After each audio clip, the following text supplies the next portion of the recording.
Halo, kembali lagi di channel Money In Official. Kali ini kita akan membahas suatu film dengan judul God of Egypt. Nah, jadi buat kalian yang baru nemu ini YouTube channel, aku saranin buat kalian subscribe ini YouTube channel. Kenapa? Karena subscribe itu gratis dan gak bayar. Di samping juga membuat aku semakin semangat dalam membuat konten. Jadi seperti apa ceritanya? Mari kita mulai gasken. Sedikit yang tahu kisah sebenarnya. Sejauh yang kuingat ceritanya seperti ini. Sebelum sejarah dimulai, Mesir merupakan kelahiran segala kehidupan. Jadi para dewa memutuskan tinggal di sana bersama ciptaan terendah mereka, yaitu manusia. Tapi tidak sulit membedakan antara para dewa dan di antara makhluk fana yang menyembah mereka. Para dewa jauh lebih tinggi dengan emas mengalir dalam diri mereka, bukannya darah. Dan mereka bisa berubah sekehendak hati menjadi segala macam makhluk mengerikan. Mesir sendiri dibagi antara dua bersaudara agung, yaitu Osiris dan saudaranya Set. Osiris, dewa kehidupan, merupakan raja yang dikasihi di semua daratan yang diberkahi sungai oleh sungai Nil. Saudaranya Set, menguasai gurun gersang nan jauh dan mendapat kekuatan serta kepedihan dalam pengasingannya. Lalu saat waktunya tiba bagi Osiris harus memberikan tahta raja baru ke putra semata wayangnya, Horus. Dan inilah pilihan yang akan menguji ikatan persaudaraan dan nasib seluruh Mesir. Jadi seperti apa kisahnya, gaskenlah. Kisah dibuka dengan diperlihatkannya seorang pria, sebut saja Bek, yang sedang mencuri sebuah pakaian berwarna kuning, yang nantinya akan diberikan kepada kekasih gelapnya. Sebut saja Zaya. Sesaat setelah saya mendapatkan sebuah baju, ia pun buka baju. Lah kocak. Ketika melihat gunung kembar Zaya, Bek pun merayunya. Cium dikit. Lalu mantap-mantapan. Shin pun diperlihatkan dengan seorang pria yang tidur ngorok. Dan usut punya usut ialah Horus yang kita bicarakan di awal tadi. Sebentar lagi dia akan menggantikan kedudukan ayahnya sebagai raja selanjutnya, tapi sebelum itu pastinya ia mandi terlebih. Tapi saat mandi, datang seorang perempuan yang menggodanya. Sebut saja Athor, sang dewi cinta. Karena dia dewi cinta, pastinya tidak jauh-jauh dari kata ngentot. Hari di mana penobatan Horus pun dilaksanakan. Semua manusia berkumpul dan juga para dewa dan dewi. Akan tetapi tak lama sebelum pengobatannya seseorang pun datang. Dan ia adalah paman dari Horus. Sebut saja Set. Ia memberikan hadiah sebuah trompet. Tanpa pikir panjang Horus pun meniupnya. Dan tak lama tentara Set pun berdatangan. Set melakukan kudeta. Dan menentang Raja Osiris untuk bertarung memperebutkan kerajaan. Akan tetapi sang kakak itu tidak mau melawannya. Tanpa pikir panjang, Set pun menusuk Raja Osiris dan ia pun meninggoy. Melihat hal itu, Horus pun mengambil sebuah pedang dan bertarung melawan Set.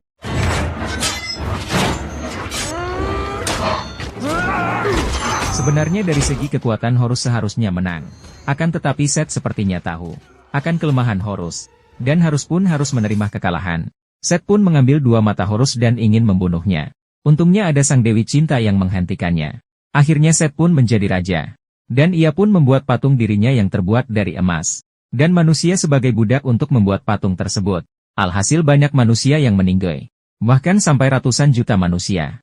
Melihat hal itu, Zaya dan Bek pun berencana untuk mencuri mata Horus dari Raja Set. Yang nantinya mata itu akan dikembalikan ke Horus. Yang digunakan untuk melawan Set dan mengambil kembali kerajaan. Akan tetapi untuk mendapatkan mata Horus, harus melewati rintangan yang amat mematikan. Tapi untungnya Zaya memiliki sebuah petunjuk dari semua rintangan tersebut. Esok harinya Bek pun pergi ke tempat rintangan itu.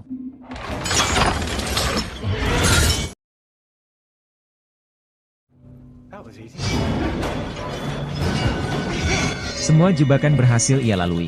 Dan ia pun mendapatkan mata tersebut. Sayangnya setelah pulang semua rencananya ketahuan oleh tangan kanannya Set. Saat ingin ditangkap, untungnya mereka berhasil kabur. Akan tetapi sebuah anak panah tiba-tiba muncul dan mengenai dada Jaya, dan Jaya pun langsung membawa jasad Jaya menjauh ke tempat sebuah kuil.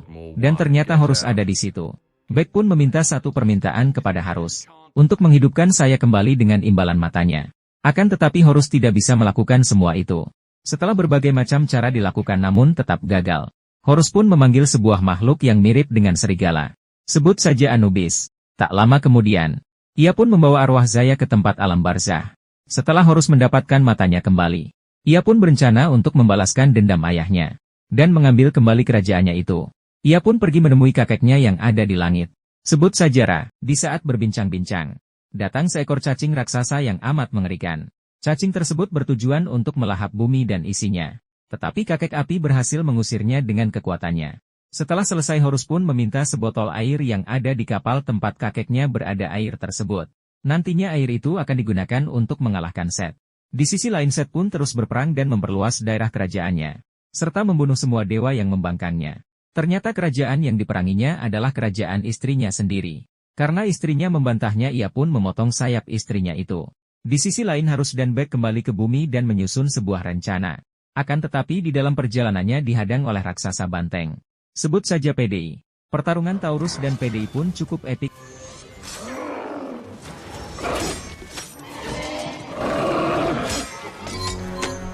Tapi PDI harus kalah.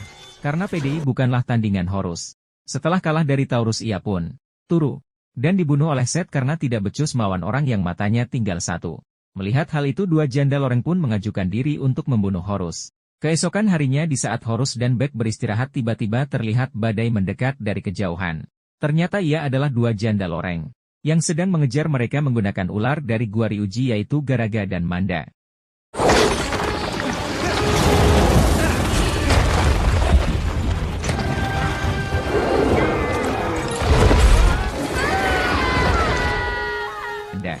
Tapi untungnya Horus dan Bek berhasil selamat berkat bantuan dari Hathor yaitu Dewi Cinta. Untuk mengalahkan Raja Set, pastinya diperlukan persiapan dan rencana yang matang. Maka dari itu mereka pun menemui Dewa Kebijaksanaan untuk bergabung bersama mereka. Sebut saja Thoth. Di dalam perjalanan mengalahkan Set mereka harus melewati suatu piramida yang berapi-api. Dan sebuah raksasa penjaga piramida tersebut. Untungnya Thoth sang Dewa Bijak berhasil menjawab. Walaupun sempat salah tapi saat berhasil menjawab pertanyaannya. Tak lama Set pun datang. Dan mengambil otak Thoth sang Dewa Kebijaksanaan. Tak lama setelah Set pergi piramida tersebut runtuh dan untungnya Horus Bek dan Hathor berhasil keluar. Di sisi lain Set pun memperkuat dirinya dengan otak Dewa Kebijaksanaan ditambah jantung, mata dan juga sayap dari istrinya yang di awal dia cabut tadi dan ia menjadi OP. Setelah OP ia pun menemui kakeknya Horus atau ayahnya yang ada di langit. Set pun protes kenapa ayahnya begitu kejam sehingga membuat dia sengsara. Sedangkan adiknya Osiris begitu makmur dan menjadi raja. Dia pun menjawab itu adalah yang terbaik untuknya. Mendengar hal itu Set pun marah dan mencabut pedangnya lalu membunuh ayahnya.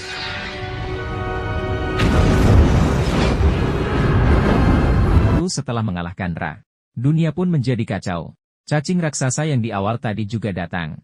Dan melahap sungai sampai kering. Di samping itu Horus dan Set pun bertemu dan melakukan pertarungan yang menegangkan.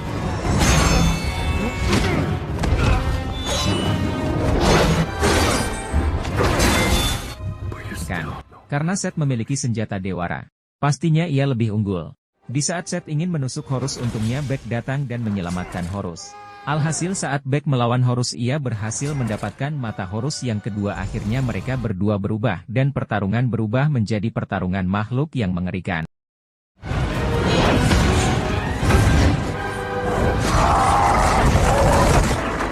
Untungnya Horus lebih mendominasi pertarungan. Dan ia pun menang setelah mengalahkan Set. Horus pun terbang menemui kakeknya yang terbunuh. Setelah kakeknya mendapatkan tongkatnya kembali ia pun hidup kembali. Dan mengusir cacing yang melahap sungai tadi. Saat Horus kembali ke bumi ternyata Bek sudah meninggal. Tapi untungnya Ra datang dan menghidupkan Bek beserta Jaya. Dan mereka pun saling cipok pada akhirnya dunia menjadi normal kembali dan Horus kembali menjadi raja yang sesungguhnya. Tamat. Makasih yang udah nonton sampai sini semoga kalian terhibur.